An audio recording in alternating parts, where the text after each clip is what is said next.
हरियाणा की बेटी नीतू राव इन दिनों फैशन इंडस्ट्री में आगे बढ़ रही है और अपनी मेहनत से अपनी एक अलग पहचान बनाने में कामयाबी को भी हासिल कर रही है। जी हां, आपको बता दें कि नीतू ने हाल ही में ग्लोबल मिसेस वर्ल्ड इंडिया 2024 का खिताब जीतकर परचम लहराया। इसी को लेकर नीतू ने प्रेस वार्ता करते हुए देखिए क्या कुछ कहा। नीतू राव फ्रॉम हरियाणा एंड मैंने पेजेंट जीता है GIEP वालों की तरफ से, Mrs global world 2024 and Mrs Haryana 2024 also. Fashion industry it's like you need so much patience and fashion industry में अगर आप जाना चाहते हैं तो यहाँ पे दो टाइप के लोग होते हैं। एक जो इंडस्ट्री के बाहर बैठे हैं, जो आपको रियल इंडस्ट्री तक पहुँचने नहीं देंगे, आपसे पैसे मांगेंगे, कॉम्प्रोमाइज़ दिस एंड दैट। सो मेरा एक्सपीरियंस ये कहता है कि उन लोगों से बच के जो मेन इंडस्ट्री में चला जाता है वो कामयाब है। अदरवाइज़ यहाँ पे बहुत लोग हैं जो आपका यूज़ करेंगे और आपको काम भी नहीं देंगे। पेजेंट को लेके एक बहुत अच्छा एक्सपीरियंस था। 4 दिन 4 डेज़ का था वो सारा, grooming and introduction round, talent round. So ये बेसिकली एक पर्सनैलिटी टेस्ट है आपका। और मैंने टू बी वेरी ऑनेस्ट, मैंने सिर्फ ये सोचा था कि मैं टॉप 10 में या टॉप 6-7 में आ जाऊँ, Q&A राउंड तक पहुँच जाऊँ तो भी बहुत बड़ी बात होगी मेरे लिए। एंड मैंने कभी भी कोई grooming class, walk and all कभी सीखी नहीं, बस चाइल्डहुड ड्रीम था। सो मैं गई, मैं फाइनलिस्ट सिलेक्ट हुई और फिर मैं गई पेजेंट के फिनाले में। तो एक बहुत अच्छा एक्सपीरियंस था। आपको पता चलता है आपके टैलेंट क्या है, आपको अपना कल्चर रिप्रेजेंट करने का मौका मिलता है, और एक ओवरऑल पर्सनैलिटी, लाइक कैसे बोलना है, कैसे बात करनी है।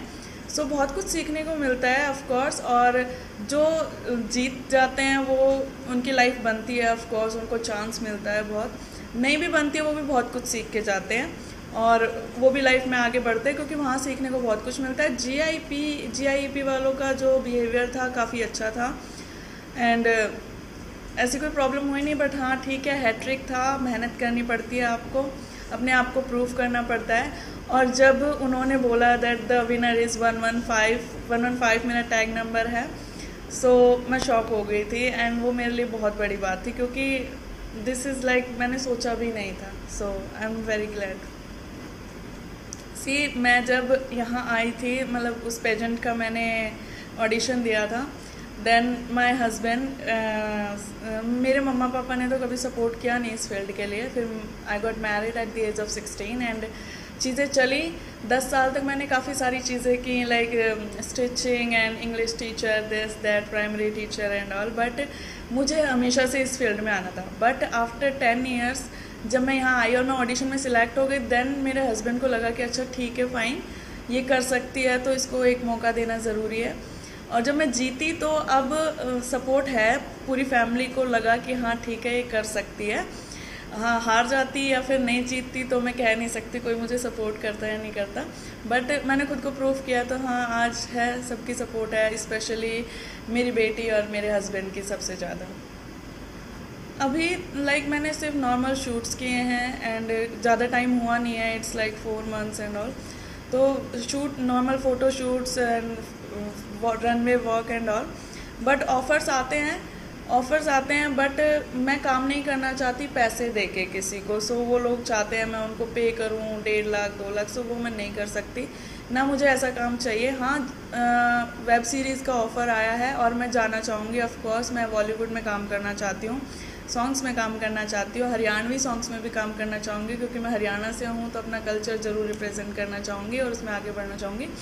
बट मैं चाहती हूँ कि लाइक मैं पहला काम कोई भी एज ए सॉन्ग या एज ए वेब सीरीज़ करूँ तो ऐसा हो कि बहुत ही स्ट्रॉन्ग कैरेक्टर, लाइक मी, जैसी मैं हूँ। I am a very strong personality after बहुत सारी रोलर कोस्टर राइड रही है मेरी लाइफ में।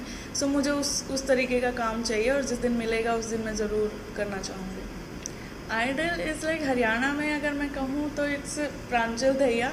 वो भी मेरी तरह आई थी और आज वो पंजाबी मूवीज़ में काम कर रही है क्योंकि उनमें टैलेंट है। एंड नॉर्मली बताऊँ तो Kangana Ranaut is my ideal, क्योंकि वो 16 साल की उम्र में वो बंदी अपना घर छोड़ के आई थी, उसको किसी ने सपोर्ट नहीं किया था और अकेले आके विदाउट अ फिल्म बैकग्राउंड आके जगह बनाना, क्योंकि मैं जानती हूँ इस इंडस्ट्री में अपने पैर रखना या जमाना बहुत मुश्किल काम है, लेकिन उन्होंने रखे विदाउट थ्री खान्स जो हैं शाहरुख, सलमान एंड आमिर खान, उनके बिना काम करके वो आज यहाँ पे हैं और आज पॉलिटिक्स में हैं. सो या she is my inspiration and my ideal, you can say that.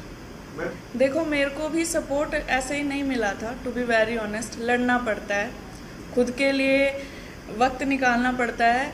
अगर आप चुप रहेंगी, नहीं कहेंगी और हार मान जाएंगी तो आप कुछ नहीं कर पाएंगी, लेकिन आपको हार नहीं माननी है.